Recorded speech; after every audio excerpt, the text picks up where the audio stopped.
सब कुछ खत्म करने के बाद अब बारी आ चुकी है आखिरी चैप्टर यानी कंज्यूमर प्रोटेक्शन की। तो भैया कान में ईयरफोन लगा लो क्योंकि आखिरी चैप्टर, पुराने सारे चैप्टर को तुम वापस देखने जाओगे, 100% बोल रहा हूं, जाना ही पड़ेगा। चलिए शुरू करते हैं कंज्यूमर प्रोटेक्शन। तो भैया सबसे पहले समझो कंज्यूमर कौन होता है। कंज्यूमर वो व्यक्ति होता है जो कि कोई भी सामान खरीदे या सर्विस ले for any sort of consideration, ठीक है जी, वो बायर कहलाता है। अब कंज्यूमर प्रोटेक्शन करना, उसको ध्यान रखना, उसके साथ कोई धोखाधड़ी ना हो, ये दोनों के लिए इंपॉर्टेंट है। कंज्यूमर के लिए भी जरूरी है और बिजनेस के लिए भी जरूरी है। कंज्यूमर के लिए जरूरी है क्योंकि भैया कंज्यूमर इग्नोरेंट होते हैं, तो इसलिए कंज्यूमर प्रोटेक्शन का होना जरूरी है।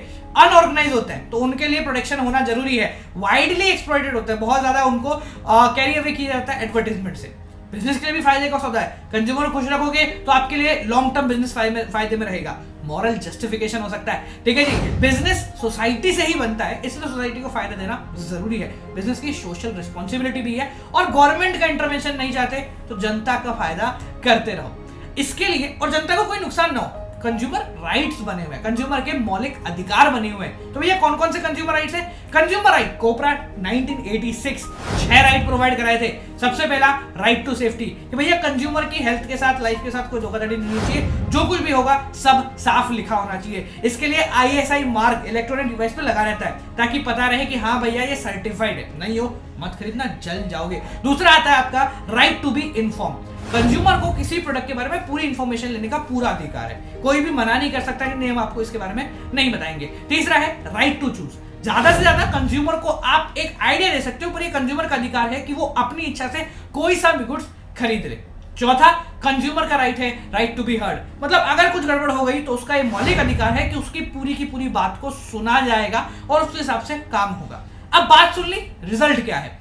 रिजल्ट है राइट टू सीक रिड्रेसल, यानी कि अगर उसके साथ कुछ गड़बड़ हुआ है, कोई भी कंज्यूमर राइट टूटा है और उसके साथ कोई नुकसान हुआ है, तो भैया उसका एक पूरा अधिकार है कि वो उसके बदले में कंपनसेशन ले सकता है, उसके बदले में जो कुछ भी होगा उसको प्रॉपर इंसाफ मिलेगा। और पांचवा और अंतिम राइट कि आप ये चैप्टर पढ़ो, यानी राइट टू कंज्यूमर एजुकेशन, कि हर व्यक्ति को ये राइट है कि वो कंज्यूमर एजुकेशन के बारे में जाने। अब अधिकार मिलते ही कंज्यूमर चौड़ा हो जाता है, उसको ऐसा लगता है कि अब तो मैं राजा हूं, तो इसलिए कंज्यूमर राइट को संभालने के लिए आ जाती है कंज्यूमर की रिस्पॉन्सिबिलिटी। तो अधिकार तो आपके पास है, पर साथ साथ में आपकी जिम्मेदारी है। सबसे पहली जिम्मेदारी, आप कैश मेमो लीजिए, बिना मिलके कोई काम नहीं करना।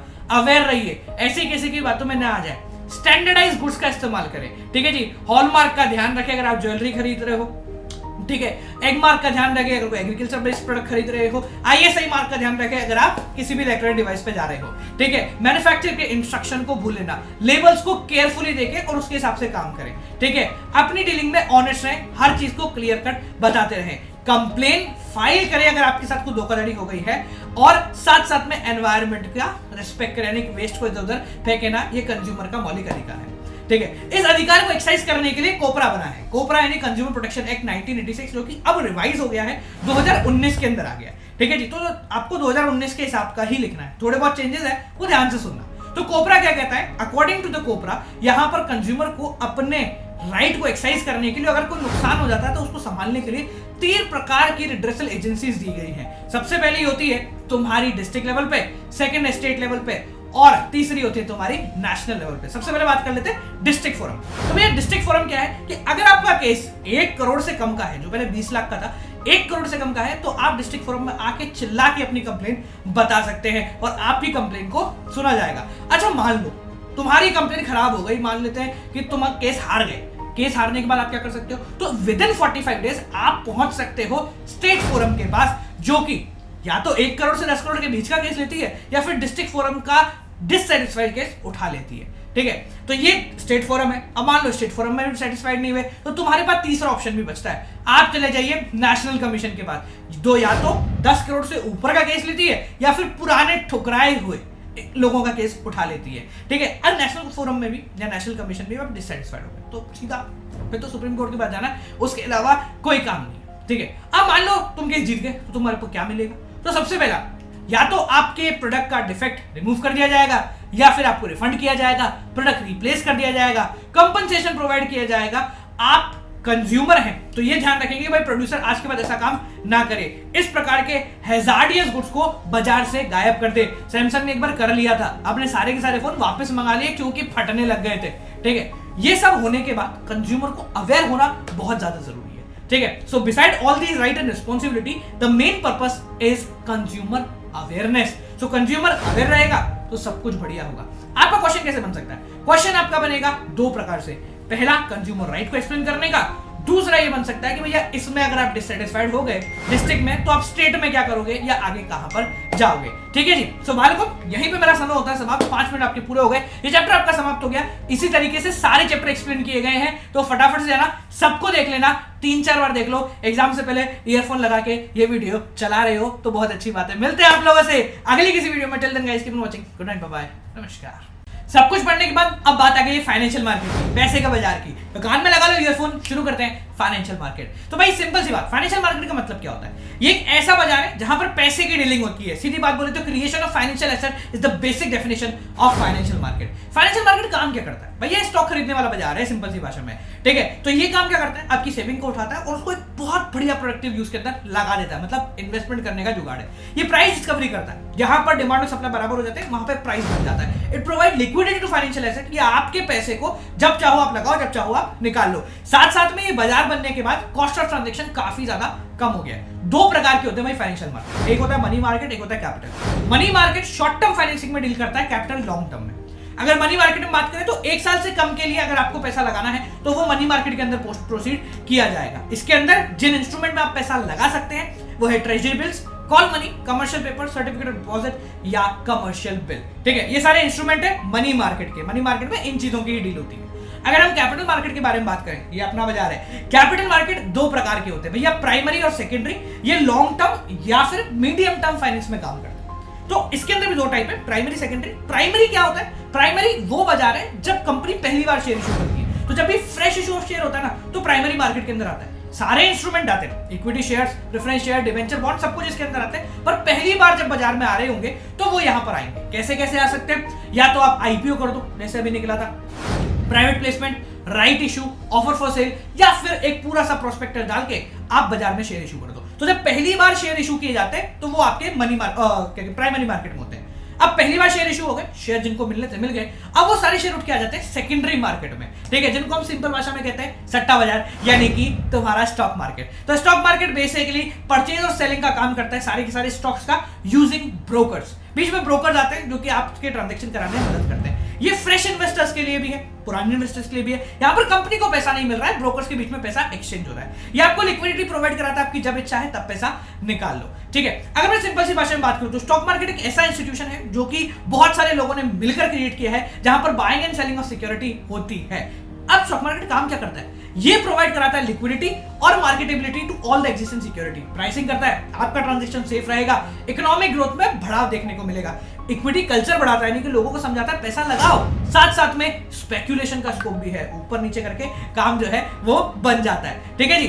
अब एक चीज ध्यान रखना, स्टॉक मार्केट में अगर आपको ट्रेडिंग करनी है कैसे करोगे? बड़ा सिंपल तरीका है। सबसे पहले आप एक ब्रोकर सेलेक्ट करो, अपने फोन में एक मोबाइल एप्लीकेशन डाउनलोड करो, जिससे आपका एक ब्रोकर बन जाएगा। उस ब्रोकर के साथ मिलकर आप डीमैट अकाउंट खोलो, जिसको हम डीमैटेरियलाइज्ड अकाउंट भी बोलते हैं। आप नॉर्मल अकाउंट से ट्रेडिंग नहीं कर सकते, आपको एक डीमैट अकाउंट खोलना पड़ेगा। बैंक से पैसे इसमें ट्रांसफर होंगे, उसके बाद शेयर खरीदो।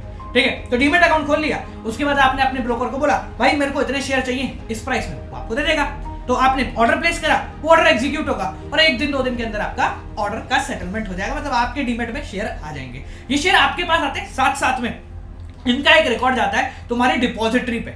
भारत में 2 डिपॉजिटरी है, CDSL और NSDL। इनके अंदर आपका सारे के सारे शेयर चले जाते हैं। अब रिसेंटली यहां पर एक काम किया गया जिसको हम कहते हैं डीमटेरियलाइजेशन। डीमटेरियलाइजेशन का मतलब क्या होता है? पहले ये सारी सिक्योरिटी फिजिकल फॉर्मेट में अपने घर पे डिलीवर होती थी, अब ये इलेक्ट्रॉनिक फॉर्मेट में आपके डीमैट अकाउंट के साथ ही रखी जाती है। तो इसको हम कहते हैं डीमटेरियलाइजेशन, जहां से मटेरियल को हटा दिया गया है।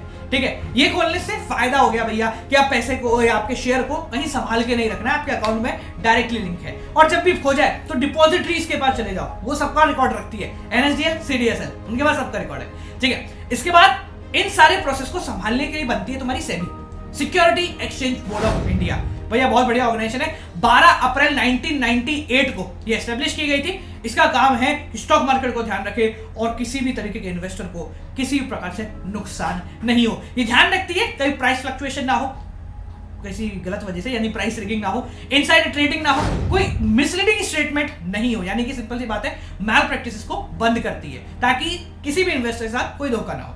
काम क्या है, क्यों आती है भैया? ये आती है आपके सारे स्टॉक मार्केट को, सारे स्टॉक्स को प्रॉपर्ली चलाने के लिए। 3 प्रकार के फंक्शन होते हैं इसके, प्रोटेक्टिव, रेगुलेटरी और डेवलपमेंटल। अगर प्रोटेक्टिव फंक्शन के बारे में बात करें तो प्रोटेक्ट करने का काम करती है, किसको? बायर्स को। ये ध्यान रखती है बायर्स का कोई धोखा ना हो, ये कंपनी को मिसलीडिंग स्टेटमेंट प्रोवाइड कराने से रोकती है, ये चेक करती है कोई प्राइस को मैनिपुलेट तो नहीं कर रहा, ये ध्यान रखती है कि स्टॉक का प्रॉपर ऑडिटिंग इंक्वायरीज चलती रहे, ये एजुकेट करने का काम करती है इन्वेस्टर्स को, समय समय पे आपको बताती है ऐसे आप इन्वेस्टमेंट कर सकते हैं। प्रोटेक्टिव के बाद अगला आ जाता है आपका रेगुलेटिव फंक्शन, चलाने का काम, जिसमें ब्रोकर्स के साथ ध्यान रखती है, ब्रोकर्स एजेंट्स इनके रजिस्ट्रेशन का काम करती है, साथ साथ में फीस लगाना, रेगुलेशन करना, अनफेयर ट्रेड प्रैक्टिसेस को रोकना, इंस्पेक्शन करना, इंक्वायरी करना, ये सारे इसके काम है। साथ साथ में डेवलप करने का भी काम करती है, भैया चलाना नहीं है, डेवलप भी करना है। इसके लिए ये सारे के सारे ब्रोकर्स की ट्रेनिंग भी कराती है, training of intermediates of security market, ठीक है। ये ध्यान रखती है कि सारा का सारा काम प्रॉपर हो, रिसर्च कंडक्ट कराती है, पब्लिश करती है सारी की सारी इंफॉर्मेशन को, और पूरा का पूरा काम करेगी कि एक बेहतर तरीके से सारे के सारे इन्वेस्टर प्रॉपरली पैसा बाजार में लगा सके। तो भैया ये हो गया तुम्हारा पूरा चैप्टर खत्म। जी हाँ, इतना ही है, ईयरफोन हटा लो क्योंकि चैप्टर हो गया तुम्हारा खत्म। मिलते हैं अगली वीडियो के साथ जिसमें खत्म करेंगे अंतिम चैप्टर। तो अब बारी आ गई है फाइनेंशियल मैनेजमेंट की, सबसे इंपॉर्टेंट चैप्टर, सबसे डिफिकल्ट चैप्टर। पूरे चैप्टर को 5 मिनट के अंदर खत्म करेंगे।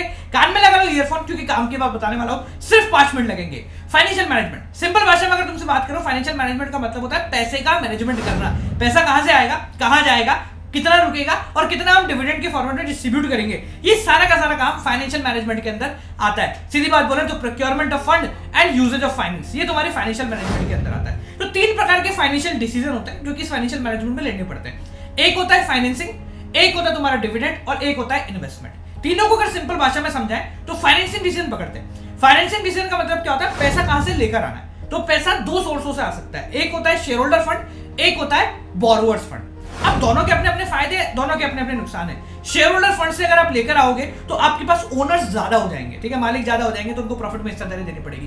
बट अगर आप लोन से पैसा लेके आते हो तो हो सकता है कि उसको लेने का जो कॉस्ट है वो थोड़ी सी हाई हो और आपको इंटरेस्ट भी देना पड़ेगा। तो बहुत सारे फैक्टर्स हैं जिनको आपको ध्यान में रखना पड़ेगा, जैसे cost of equity, cost of debt, flotation cost. Flotation cost मतलब जो इशू करने में कॉस्ट वगैरह लगती है।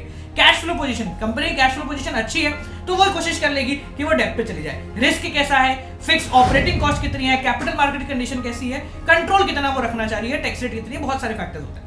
इसके बाद दूसरा पार्ट आता है आपका डिविडेंड डिसीजन। डिविडेंड डिसीजन का मतलब क्या होता है, पैसा किस प्रकार से डिस्ट्रीब्यूट करना है, प्रॉफिट कैसे बांटना है, ठीक है। कंपनी को ढंग से डिसीजन लेना पड़ेगा ये वाला, क्योंकि कंपनी ज्यादा प्रॉफिट बांट देगी तो फ्यूचर के लिए कुछ नहीं बचेगा, कम बांटेगी तो कंडीशंस खराब हो जाएंगी। तो इसमें बहुत सारे फैक्टर्स होते हैं जो कि इन्फ्लुएंस करेंगे, जैसे कंपनी की अर्निंग कितनी है, स्टेबिलिटी ऑफ अर्निंग क्या है, स्टेबिलिटी ऑफ डिविडेंड कितना है, ग्रोथ अपॉर्चुनिटीज कितनी है, cash flow position, taxation, stock market reaction. ये 2-3 पॉइंट तो सेम ही रहते हैं सब में। तीसरा सबसे इंपॉर्टेंट इन्वेस्टमेंट डिसीजन, जिसको कैपिटल बजटिंग डिसीजन भी कहते हैं, कि पैसा कहां पर लगाएं। अब ये वो डिसीजन है जो कि इरिवर्सिबल है, आप एक बार पैसा लगा दोगे वापस नहीं सोचना है इसमें, ठीक है। मशीन खरीद ली तो खरीद ली, तो इसमें भी वही सारे फैक्टर्स होते हैं जो कि आपको इन्फ्लुएंस कर रहे होंगे। कैश फ्लो कितना है, रेट ऑफ रिटर्न कितना है, इन्वेस्टमेंट क्राइटेरिया कितना इन्वॉल्व होने वाला है, रिस्क किसमें कितना है, आप किस कंडीशन में लगाना चाहते हो, नेचर ऑफ बिजनेस कैसे है, तो ये सारे फैक्टर्स इसके अंदर आ जाते हैं, ठीक है। इसके बाद अगला टॉपिक आता है आपके फाइनेंशियल मैनेजमेंट करते क्यों है, भैया क्यों करना है आपको इन पैसों का मैनेजमेंट। तो सबसे प्राइमरी जो ऑब्जेक्टिव होता है वो होता है इक्विटी शेयर होल्डर्स की वेल्थ को मैक्सिमाइज करना। इक्विटी शेयर होल्डर की वेल्थ मतलब शेयर की वैल्यू को और डिविडेंड को बूस्ट अप करना, ठीक है, ये प्राइमरी ऑब्जेक्टिव है। पर इससे सारे ऑब्जेक्टिव क्लियर हो जाते हैं, जैसे सही फंड लेकर आना, फंड का सही इस्तेमाल करना, सही ऑपरेशन में पैसा लगाना और प्रॉपर फाइनेंस करना, ये सारे के सारे काम हो जाते हैं। इसमें एक पॉइंट और आ जाता है जिसको हम फाइनेंशियल प्लानिंग बोलते हैं। फाइनेंशियल प्लानिंग का मतलब पैसे की प्रॉपर प्लानिंग करना, ठीक है। एस्टिमेशन ऑफ फंड रिक्वायरमेंट, कितना कहां चाहिए और उसका प्रॉपर मैनेजमेंट, ये कहलाता है फाइनेंशियल प्लानिंग। ये हम इसलिए करते हैं ताकि कंपनी को जब जरूरत हो तब पैसा मिल जाए और जब जरूरत ना हो तो उसके पास पैसा नहीं रहे। पैसा मिलना जरूरी है तो सही समय पे पैसा नहीं रहना भी बहुत ज्यादा जरूरी है, वरना उटपटांग डिसीजन ले ली जाते हैं। क्यों जरूरी है भैया फाइनेंशियल प्लानिंग करना, तो इसका बड़ा सिंपल है कि आपको ऑप्टिमम फंड मिलेगा, कोऑर्डिनेशन प्रॉपर रहेगा फंड्स का, यूटिलाइजेशन ढंग से करोगे, वेस्टेज नहीं करोगे, एक बहुत बढ़िया अप्रोच के थ्रू काम करोगे, रिटर्न मैक्सिमाइज होंगे अगर सही तरीके से फंड लगेगा, और इन्वेस्टमेंट और फाइनेंशियल डिसीजन ये दोनों आपस में लिंक है। सही जगह से पैसा आके सही समय पे लगता है तो ये ऑर्गेनाइजेशन बेहतर चलती है, ठीक है। 2 तरीके की चीजें इसके अंदर आती हैं जिसको हम कहते हैं फिक्स कैपिटल और वर्किंग कैपिटल। 2 तरीके के लिए आपको इन्वेस्टमेंट के लिए पैसा चाहिए। फिक्स कैपिटल का मतलब लंबे समय या लॉन्ग टर्म एसेट्स में जो आप पैसा डालोगे, आपको ये ध्यान रखना है आप लॉन्ग टर्म में कितना पैसा डालोगे, ये कई सारे फैक्टर्स पे डिपेंड करता है। जैसे नेचर ऑफ बिजनेस कैसा है, ठीक है, आप किस तरीके का धंधा कर रहे हो, स्केल ऑफ ऑपरेशंस कैसा है, कौन सी टेक्निक का इस्तेमाल कर रहे हो, कैपिटल इंसेंटिव है तो ज्यादा आपको पैसा चाहिए, लेबर इंटेंसिव है तो कंपैरेटिवली कम चाहिए, टेक्नोलॉजी के साथ कितना आप चलते हो, अगर टेक्नोलॉजी के साथ लगातार चलते रहते हो तो ज्यादा पैसा चाहिए फिक्स कैपिटल के लिए, ग्रोथ कितनी है, डाइवर्सिफिकेशन, कितने अलग अलग सेक्टर्स में जा रहे हो, कितने अल्टरनेटिव आपके पास अवेलेबल है, आप कोलैबोरेशंस कैसे करते हो और डिस्ट्रीब्यूशन चैनल कैसे है, ये सारी की सारी चीजें आपको लॉन्ग टर्म कैपिटल या फिर फिक्स कैपिटल को प्रोक्योर करने के लिए चाहिए।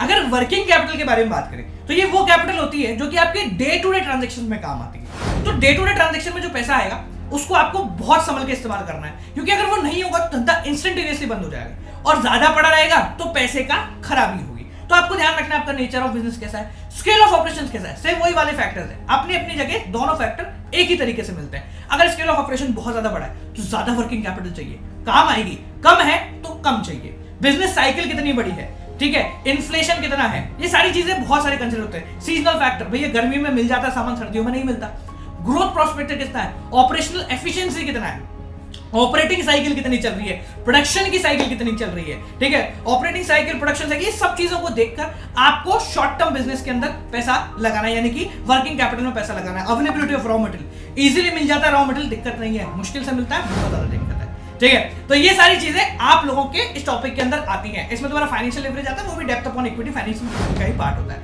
ठीक है। तो कान में से अब ईयरफोन निकालते, चैप्टर हो चुका है समाप्त, मिलता है आप लोगों से एक्टिविटी के साथ, चल देन कीप वाचिंग। स्टाफिंग हो गया, डायरेक्टिंग हो गया, अब बात कर लेते हैं कंट्रोलिंग की। कंट्रोलिंग वैसे ही बहुत छोटा सा टॉपिक है पर उसको 5 मिनट के अंदर पहली बार खत्म कर रहे होंगे।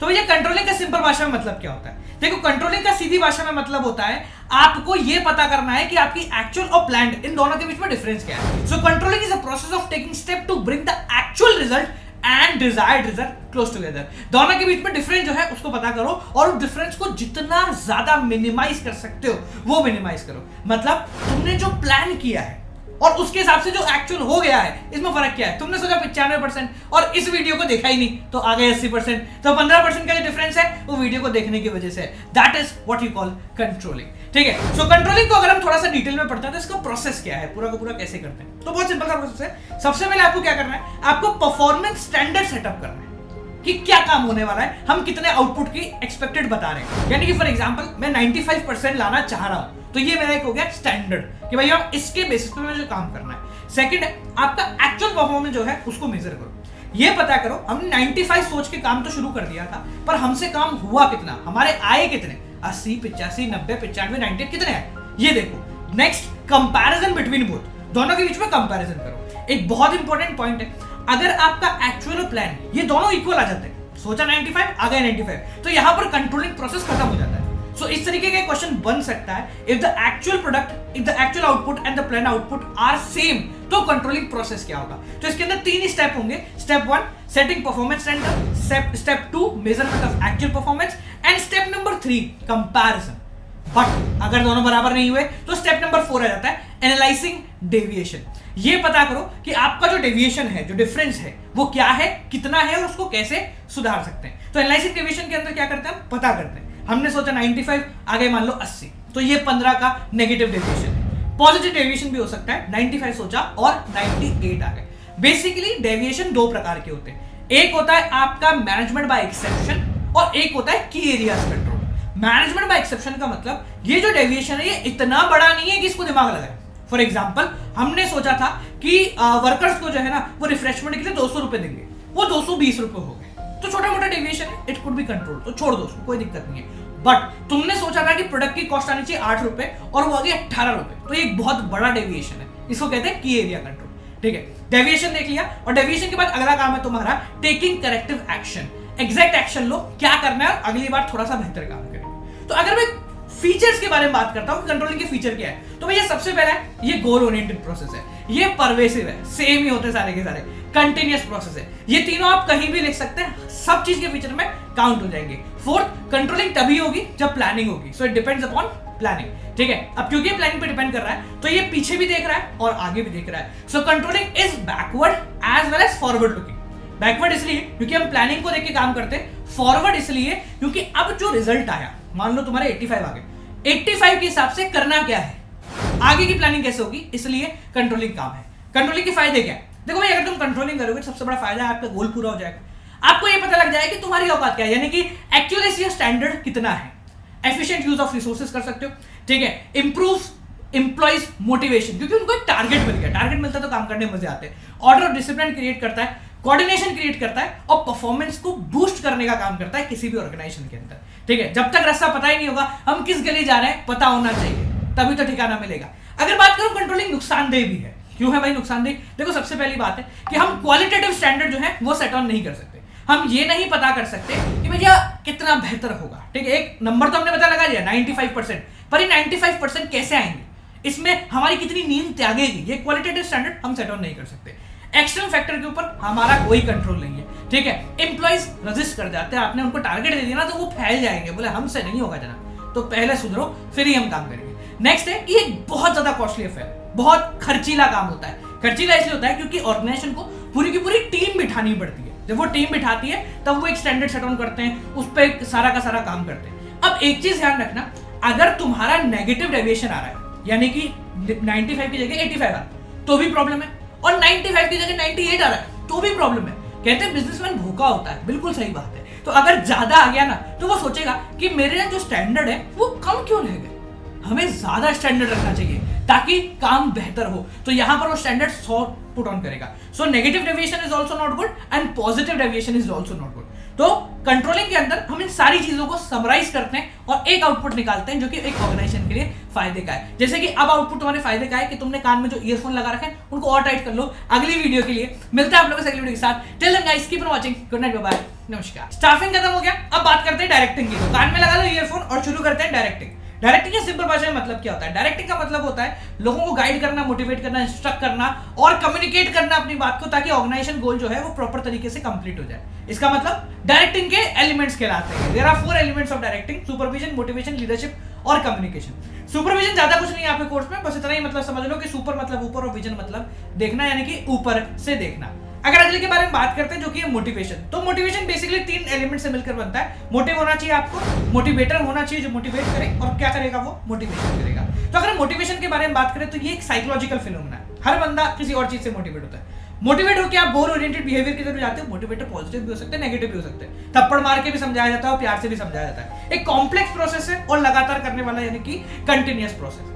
अब मोटिवेशन करने के लिए आप 2-3 तरीके के इंसेंटिव का इस्तेमाल कर सकते हैं। पहला है फाइनेंशियल इंसेंटिव, पैसे देके काम, पे एंड अलाउंसेस के थ्रू, ठीक है। प्रोडक्टिविटी के हिसाब से आपने पैसा दे दिया, प्रॉफिट शेयरिंग दे दी, बोनस दे दिया, स्टॉक ऑप्शन दे दिया, को पार्टनरशिप दे दी, या फिर नॉन फाइनेंशियल इंसेंटिव के थ्रू भी आप काम कर सकते हो, जहां पर आप पैसे नहीं दे रहे हो, बस उनको थोड़ा सा एप्रिसिएशन दे रहे हो। ऑर्गेनाइजेशन का क्लाइमेट बेहतर कर दिया, आप रिकॉग्निशन कर दिया, तालियां बजवा दी, करियर एडवांसमेंट अपॉर्चुनिटी प्रोवाइड करा दी, जॉब एनरिचमेंट कर दिया, जॉब की सिक्योरिटी दे दी, एम्प्लॉइज का पार्टिसिपेशन कर दिया डिसीजन मेकिंग में, इससे उनको सेंस ऑफ सिक्योरिटी आता है। तो इसी के ऊपर हमारे एक मैस्लो भाई, तो उन्होंने एक थ्योरी दी है जिसको हम बोलते हैं मैस्लो की नीड हायरार्की थ्योरी। इन्होंने बताया कि हर बंदे का मोटिवेशन 5 तरीके से चलता है। सबसे पहला होता है इसकी फिजियोलॉजिकल नीड, रोटी कपड़ा मकान, वो मिल जाए। उसके बाद वो देखता है सेफ्टी नीड, यानी कि बेसिक उसका हेल्थ चेकअप और ये सारी चीजें, इसमें इंश्योरेंस को काउंट करते हैं। तीसरा, ये सब होने के बाद आता है लव एंड बिलोंगिंगनेस, प्यार मोहब्बत, ये भी पूरी हो जाए। उसके बाद वो ढूंढता है एप्रिसिएशन, जिसको हम कहते हैं एस्टीम नीड, जहां पर उसको चाहिए कि अगर मैंने कुछ किया तो मेरे लिए तालियां बजनी चाहिए।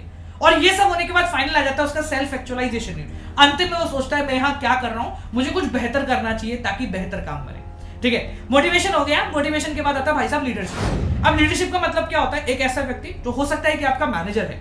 Every manager is a leader, पर every leader is not a manager, ठीक है। तो लीडर का मतलब कौन होता है? वो व्यक्ति जो आपके बिहेवियर को इन्फ्लुएंस करता है किसी न किसी तरीके से, ताकि आप ऑर्गेनाइजेशन की तरफ, ऑर्गेनाइजेशन के गोल की तरफ आगे बढ़ जाओ, ठीक है। तो लीडरशिप के अगर मैं फीचर के बारे में बात करूं तो बहुत सिंपल है। अच्छा व्यक्ति होना चाहिए, बिहेवियर उसका ऐसा होना चाहिए जो दूसरों को चेंज करे, एक कंटिन्यूअस प्रोसेस होता है, ठीक है। कॉमन गोल को अचीव करने के लिए काम करता है, ठीक है। अब अगर बात करते हैं लीडरशिप की स्टाइल के बारे में, तो लीडरशिप की स्टाइल 3 प्रकार की होती है। सबसे पहली होती है ऑटोक्रेटिक। ऑटोक्रेटिक का मतलब होता है कि बॉस सेंटर्ड, बॉस ने कह दिया तो वही काम होगा। अब तुमने कह दिया भैया यही होना है तो मतलब यही हो, ठीक है। इसमें जो बाकी के एम्प्लॉइज होते हैं ना, वो सिर्फ बॉस की सुनते हैं, जो बॉस बोलेगा वैसा ही हम करेंगे, तो इसको बॉस सेंटर्ड लीडरशिप भी बोलते हैं, ठीक है। इसके बाद आती है डेमोक्रेटिक। डेमोक्रेटिक का मतलब क्या होता है? जो हमारे भारत देश में चलती है, जहां पर लीडर जो है वो मेजॉरिटी की तरफ जाएगा। ग्रुप सेंटर्ड लीडरशिप इसको कहा जाता है, ठीक है। तो जितने भी सबऑर्डिनेट हैं वो एक टीम मेंबर होते हैं और सब मेजर में जो मेजॉरिटी डिसीजन लेती है उसके हिसाब से काम करते हैं। तीसरा होता है लेजिस्फेयर, जिसको हम फ्री रेन कहते हैं, जहां पर जो आपका बॉस है वो बॉस नहीं है, जो लीडर है वो लीडर नहीं है, वो सिर्फ कम्युनिकेटर है, वो सिर्फ बात करता है, मदद करता है लोगों की बात आगे तक पहुंचाने के लिए। सब आपस में मिलकर डिसीजन लेते हैं, सबऑर्डिनेट सेंटर्ड लीडरशिप इसको कहते हैं। ठीक है, इसके बाद जो चौथा पॉइंट आता है वो आता है आपका कम्युनिकेशन। अब कम्युनिकेशन का मतलब सबको पता है, डायरेक्टिंग के अंदर कम्युनिकेशन एक बहुत इंपॉर्टेंट रोल प्ले करता है, क्योंकि डायरेक्टिंग के अंदर कम्युनिकेशन जब तक नहीं होगा काम नहीं होगा। Exchange of ideas, thought, view, fact, feeling, ये सब करना बहुत ज्यादा जरूरी है। जब तक आपकी चीज सबऑर्डिनेट तक ना पहुंचे, जो ऑर्गेनाइजेशन बताना चाहते हैं वो सबऑर्डिनेट तक ना पहुंचे, तब तक काम नहीं होगा। सो अगर हम इंपॉर्टेंस ऑफ कम्युनिकेशन के बारे में बात करें तो कोऑर्डिनेशन करने के लिए बहुत ज्यादा जरूरी है आपका कम्युनिकेशन।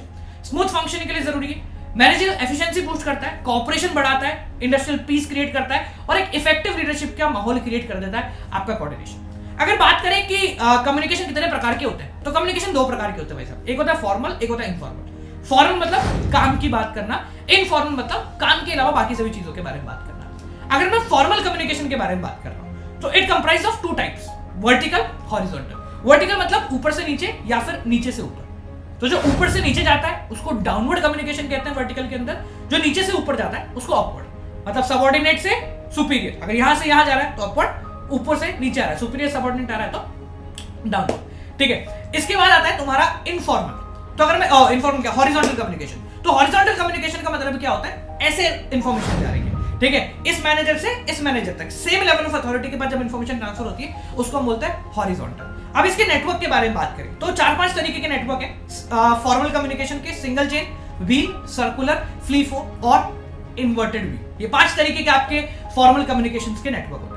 अगर इनफॉर्मल कम्युनिकेशन के बारे में बात करते हैं तो इधर उधर से कैसे भी करके आप इंफॉर्मेशन कलेक्ट कर लो, यहां पर कोई बड़ा नहीं है कोई छोटा नहीं है। तो इसके अंदर भी 4 तरीके के नेटवर्क्स क्रिएट होते हैं, सिंगल स्ट्रेंड, गॉसिप, प्रोबेबिलिटी और क्लस्टर नेटवर्क। ये सारी चीज आपको ध्यान रखनी है, आपका डायरेक्टिंग चैप्टर पूरा का पूरा कवर हो जाएगा। ईयरफोन कान में लगा के रखो क्योंकि ये बहुत ज्यादा जरूरी है। मिलते हैं आप लोगों से अगली वीडियो के साथ। डायरेक्टिंग के बाद अगले चैप्टर करेंगे। पेपर में जाने से पहले इस वीडियो को 2-3 बार घुमा के देख लेना, शेयर कर दो सबके साथ। Till then guys keep on watching, good night, bye, नमस्कार।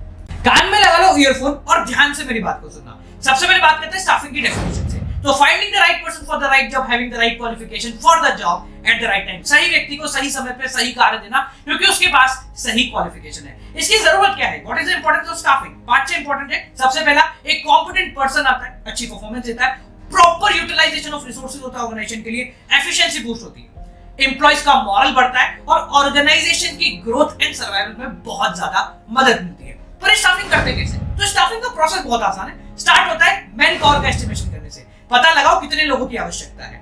पता लगाने के बाद आपको करना है प्रॉपर रिक्रूटमेंट, यानी कि ज्यादा से ज्यादा लोगों को बुला लीजिए। जब आपने बुला लिया, अगला काम है सिलेक्ट करना। बाकी सबको हटा दो, कुछ लोगों को सिलेक्ट कर दो। इसको नेगेटिव प्रोसेस भी बोलते हैं। ठीक है, सिलेक्ट करने के बाद आपको करना है उनका प्लेसमेंट और पुराने लोगों से मिलवाना है, जिसको हम कहते हैं ओरिएंटेशन ट्रेनिंग। ठीक है, ये सब हो गया तो अब उनसे काम भी करवा लेते हैं। सो अगला पॉइंट आता है आपका ट्रेनिंग एंड डेवलपमेंट। ट्रेनिंग कराइए जिससे उनका क्या होगा, डेवलपमेंट होगा। ट्रेनिंग एंड डेवलपमेंट कराने के बाद अगर छोटी ऑर्गेनाइजेशन तो एचआरएम डिपार्टमेंट नहीं होगा, बड़ी है तो एचआरएम हो जाएगा। तो उसके बाद आता है आपका परफॉर्मेंस एप्रेजल, चार्ट बनाइए पूरा का पूरा, प्रमोशन करियर प्लानिंग कीजिए एंड फाइनली कंपनसेशन के ऊपर ध्यान दीजिए। ठीक है, ये सब होने के बाद आ जाते हैं पॉइंट्स के ऊपर। सबसे पहले अपन ने रिक्रूटमेंट की बात की। तो रिक्रूटमेंट कितने प्रकार के होते हैं? देखो, रिक्रूटमेंट का मतलब होता है नए नए लोगों को बुलाना ताकि वो काम करें। 2 प्रकार से रिक्रूटमेंट हो सकता है, एक ऑर्गेनाइजेशन के अंदर से पुराने एम्प्लॉइज को मौका दे दो या फिर ऑर्गेनाइजेशन के बाहर से नए लोगों को। अगर आप अंदर से मौका दे रहे हो तो 3 ऑप्शन होते हैं, या तो ट्रांसफर कर दो, या भगा दो जिनको हम ले ऑफ बोलते हैं, या फिर उनका कर दो प्रमोशन। अगर आप बाहर से लोगों को बुला रहे हो तो you could directly post notice on your factory, direct recruitment कर सकते हो, पुराने लोगों को बुला सकते हो, एडवर्टाइजमेंट कर सकते हो, प्लेसमेंट एजेंसी से बात कर सकते हो, लेबर कॉन्ट्रैक्टर से बात कर सकते हो, पुराने बंदे से पूछ लो भाई तेरा कोई रिश्तेदार है क्या जो हमारे यहाँ काम कर सकता है। चलो ये सब हो गया। अगला बात करते हैं सिलेक्शन प्रोसेस। सिलेक्ट कैसे करना है? सबसे पहले देख दाख के बंदों को हटा दो, जिसको हम बोलते हैं प्रिलिमिनरी स्क्रीनिंग। ये करने के बाद अगला काम है आपका सिलेक्शन टेस्ट। कई सारे टेस्ट होते हैं जिनसे बंदे को गुजरना पड़ता है। जो रिजेक्ट हुए उनको भगा दो, जो बचे हैं उनका होगा एम्प्लॉयमेंट इंटरव्यू। इंटरव्यू होने के बाद होता है background check, then selection decision, उसके बाद मेडिकल एग्जामिनेशन करवा दो, जॉब ऑफर दे दो और फाइनली कॉन्ट्रैक्ट ऑफ एम्प्लॉयमेंट देके उसको फंसा डालो। ये पूरा का पूरा हो गया आपका स्टाफिंग प्रोसेस। अब ये स्टाफिंग के अंदर हमने बात कर ली रिक्रूटमेंट की, देन बात कर ली सिलेक्शन की। अगला आता है ट्रेनिंग एंड डेवलपमेंट। ट्रेनिंग एक छोटा पार्ट है, डेवलपमेंट एक बड़ा पार्ट है। ट्रेनिंग का मतलब होता है उसको बेसिक स्किल देना जो कि उसको इस जॉब को करने के लिए जरूरी है। अब स्किल देने के बाद उसका क्या हो जाएगा, डेवलपमेंट हो जाएगा। ठीक है, training is a smaller part, development is a better part, bigger part. Training कितने प्रकार की होती है? ट्रेनिंग दो प्रकार की होती है, पहला होता है ऑन द जॉब ट्रेनिंग, दूसरा होता है ऑफ द जॉब। अगर मैं बात करूं ऑन द जॉब ट्रेनिंग का मतलब क्या होता है, तो ऑन द जॉब ट्रेनिंग का मतलब क्या होता है कि आप काम करते करते ही सीख रहे हो, जिसके अंदर आ जाती है आपकी अपेरेंटिसशिप ट्रेनिंग। आपने देखा होगा एक हाथी आता है आपके घर पे, लकड़ी का काम करता है, एक छोटा सा छोटू लेकर आता है साथ में, वो अपेरेंटिसशिप ट्रेनिंग के अंदर आता है। इंटर्नशिप ट्रेनिंग, जो इंटर्न्स के फॉर्मेट में जाते हैं। इंडक्शन ट्रेनिंग प्रोग्राम होता है, अंदर बैठा के बंदों को सिखाते रहते हैं, भाई ऐसा है आपको ये करना है, ठीक है। एक होता है कि आपको छुट्टी दे दी गई, भाई आप नौकरी से छुट्टी ले लो, घर चले जाओ, ट्रेनिंग करो। घर मतलब दूसरी जगह चले जाओ, जो कि होता है ऑफ द जॉब ट्रेनिंग, जिसके अंदर आता है वेस्टिब्यूल स्कूल। आपने देखा होगा बड़ी बड़ी जो प्लेन्स होते हैं, ट्रेन होता है, उसके स्टिमुलेटर के थ्रू आपको सिखाया जाता है, दैट इज वेस्टिब्यूल ट्रेनिंग, ठीक है। अब ट्रेनिंग और डेवलपमेंट, ट्रेनिंग की बात करते हैं। ट्रेनिंग जो है वो ऑर्गेनाइजेशन के लिए फायदेमंद है, क्यों? इससे प्रॉपर लर्निंग आती है एम्प्लॉइज के लिए, एम्प्लॉय बेटर हो जाता है, उसकी प्रोडक्टिविटी बढ़ जाती है, फ्यूचर के लिए एक मैनेजर रेडी हो जाता है और एम्प्लॉय का मोरल बढ़ जाता है। अगर बात करें एम्प्लॉइज के लिए फायदेमंद क्यों है, क्यों आपको ट्रेनिंग लेनी चाहिए, तो आपकी स्किल बढ़ जाएगी, आपकी परफॉर्मेंस अच्छी हो जाएगी, आप एक्सीडेंट कम करोगे, आपकी अर्निंग कैपेसिटी बढ़ जाएगी, दूसरी जगह जाओगे तो अच्छी कमाई मिलेगी, और आखिरी आपका मोरल बढ़ेगा, तो ऑर्गेनाइजेशन के साथ साथ आपको भी फायदा होगा। तो ये सारे पॉइंटर्स आपको ध्यान रखने हैं जब भी आप स्टाफिंग के चक्रों को दिमाग में बिठाएं। कान में ईयरफोन लगा लेना जब भी बोर्ड एग्जाम देने जा रहे हो, क्योंकि ये 5 मिनट आपकी जिंदगी बचा लेंगे। जो इंपॉर्टेंस बोली है उनको दिमाग में बिठा लो, ये बहुत काम आएंगी। मिलते हैं आप लोगों से अगली वीडियो के साथ। इस वीडियो को अपने सभी दोस्तों के साथ शेयर करना कि भाई 1-1 घंटे नहीं पढ़ना है, 5 मिनट के अंदर खत्म करना है। कॉमर्स वाले दिमाग लगाएंगे। मिलते हैं अगली वीडियो के साथ। Till then guys keep watching. Good night.